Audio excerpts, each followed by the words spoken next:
Behind The Herald Headlines with Daron Mann. In the headlines in today's Herald, Panayotu to testify against alleged middleman in Jade hit. Exactly 4 years after he was convicted of his wife's murder, Christopher Panayotu has emerged as a key state witness set to testify against the man who allegedly helped him arrange the hit.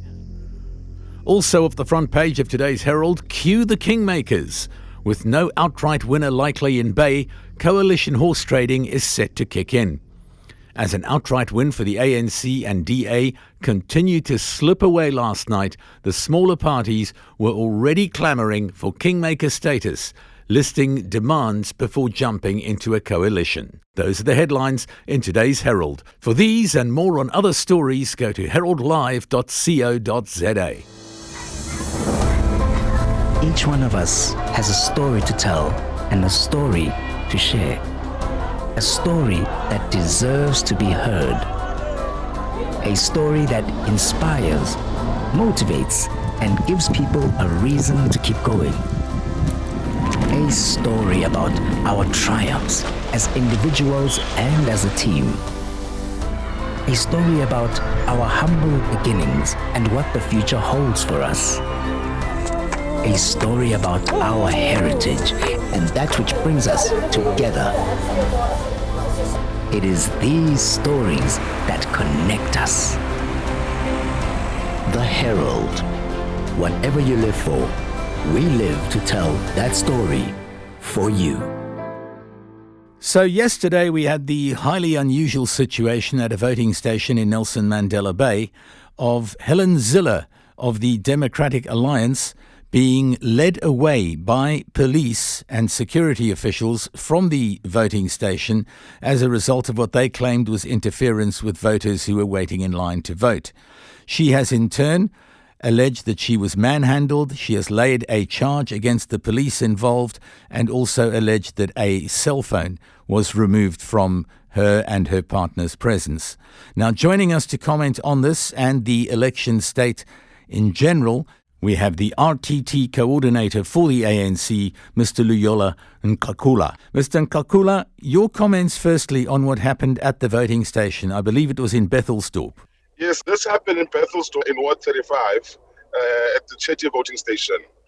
Well, we got to witness hooliganism by Ms. Zille, which basically undermines our constitutional democracy, because Ms. Zille was directly calling presiding officers, Daron. And this is very unheard of a national leader to call presiding officers in a voting station, intimidating them and threatening them, to an extent of her going inside the actual voting station and campaigning in the queues. This is prohibited by the Act. This is against the law. She did not just stop there. She went further to actually enter physically inside the voting station. She was requested by the presiding officer to provide a form which proves that she's a party agent, because not just anyone can enter a voting station, and she failed to do this. She went on and continued to insult and intimidate the presiding officer up until there had been intervention from SAPS so as to eject her from that particular space. Now, as the African National Congress, we have since laid an objection or a formal complaint, because her conduct is against Section 39 in the Electoral Act, which basically stipulates that each and every political party is entitled to appoint party agents.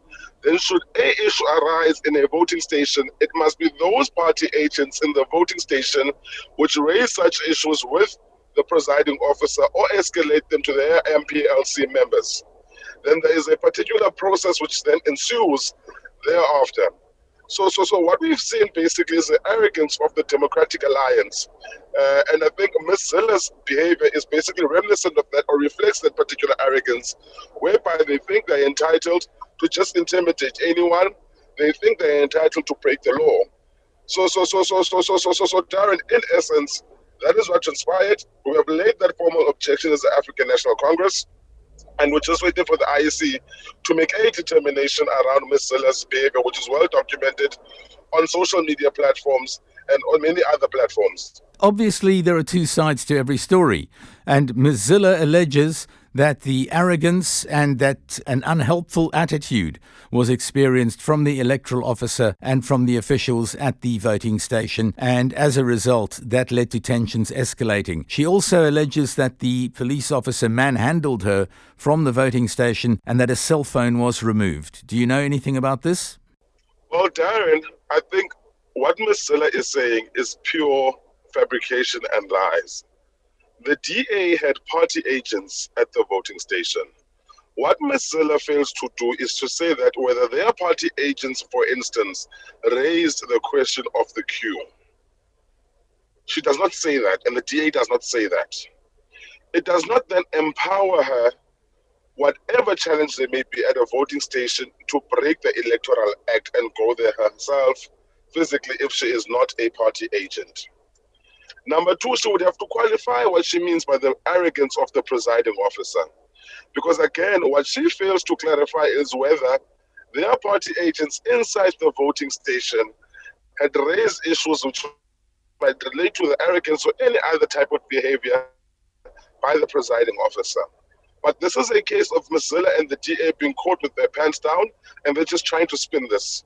Of course, even as the ANC, we were frustrated across various voting stations around the pace at which the IEC was processing voters per hour, because they were supposed to process voters at about 75 voters per hour, and there were times whereby they would process at 40, 50, or even 60, but not hitting the 75 mark. But despite whatever frustrations and challenges which we had, we would raise whatever challenges and frustrations which we have through the proper due process. So it does not justify that type of a behavior. But as well, Ms. Zille was breaking the law. I am of the view that she was treated like the criminal that she is, and that in my view, I see nothing wrong with how the police have interacted with that particular situation. Well, it is for those relevant authorities to make a determination around that. I'm not empowered, but what I saw was criminal conduct and breaking of the law, and I saw basically a person being apprehended in a way which was appropriate. Ms. Zille has on her Facebook page detailed the events as she sees them happening, or as she saw them happening during the course of the day. And she mentions many of the events that you have, including the length of the voting lines and the speed at which they were being processed. I would suggest that anyone who would like to know the full details of her side of the story to be able to go to her Facebook page. Do you have such details on your Facebook page that folk can peruse? Yes, we have issued a statement on our Facebook page as the ANC Nelson Mandela region. So if people just follow that page, they should be able to see how we pronounce ourselves on this particular matter and what transpired, as well as the ANC Eastern Cape Facebook page. So we are accessible on social media platforms such as Facebook and Twitter as well, whereby we will pronounce on what happened and in basically stating what our position is in a comprehensive manner. We will watch with interest what happens around this highly unusual development at a voting station yesterday during the local municipal elections in Nelson Mandela Bay. Mr. Luyolo Nqakula from the ANC, thank you very much for joining us today. Behind the Herald Headlines with Daron Mann, joined now by the lady who was at the centre of yesterday's furore at a voting station in Nelson Mandela Bay during the course of the local government elections. She has laid a charge with the police regarding manhandling and the removal of a cell phone from the property of herself and her partner. Meanwhile, the ANC have come out and said she has breached the electoral code, and they've also called her a criminal. Helen Zille, thank you for joining us. I know you've posted a detailed account of the incident on your Facebook page. Would you share with our listeners what transpired? It was the election day when the IEC system was really failing, that queues of up to 5-6 hours were forming. And people were understandably very agitated and wanted to leave because they couldn't spend an entire day standing in the very strong wind conditions that prevailed on the 1st of November in Nelson Mandela Bay. So I, as I've always done in elections, walked up and down the queue saying to people, thank you for coming. Please stay and exercise your vote. This is not in breach of any electoral regulations. Not at all. I've done it in every single election. You don't canvass. You don't say, please go and vote for the DA when you get inside there. Not at all. You don't ever dare say that. But I didn't. I walked up and down the queue and I said, please don't go home. I know you're waiting for a very long time. Please be patient. It is very important to cast your vote. And your impressions of the IEC officials that were monitoring the elections? My impression at the one voting station, I can't generalize, but at Ferndale Park Primary School, my impression was the ANC outside was working with the IEC officials inside. So the ANC monitors outside were working with the IEC officials inside. And when I looked on the presiding officer's website, I found her resplendent in ANC colors and in mid-speech. And then I posted that on my Facebook page as well. So you can go and take a look at it there. You will see that she's fully ANC, calling everybody comrades. And that's how she behaved. Not like a public servant assisting the public, facilitating the movement of the queue, but doing everything she could to impose non-existent rules, officious, arrogant, unlistening, unfacilitative, and cooperating with the ANC. And if anybody violated electoral rules, it was her. Which stage and where exactly was it that you were arrested and manhandled by the South African police? Well, when I walked up and down the queue, saying to people, please stay, please don't go home, thank you very much for coming out to vote, ANC accused me of canvassing in the queue. I said I was not canvassing in the queue, I was asking people to stay, and that's a very different thing.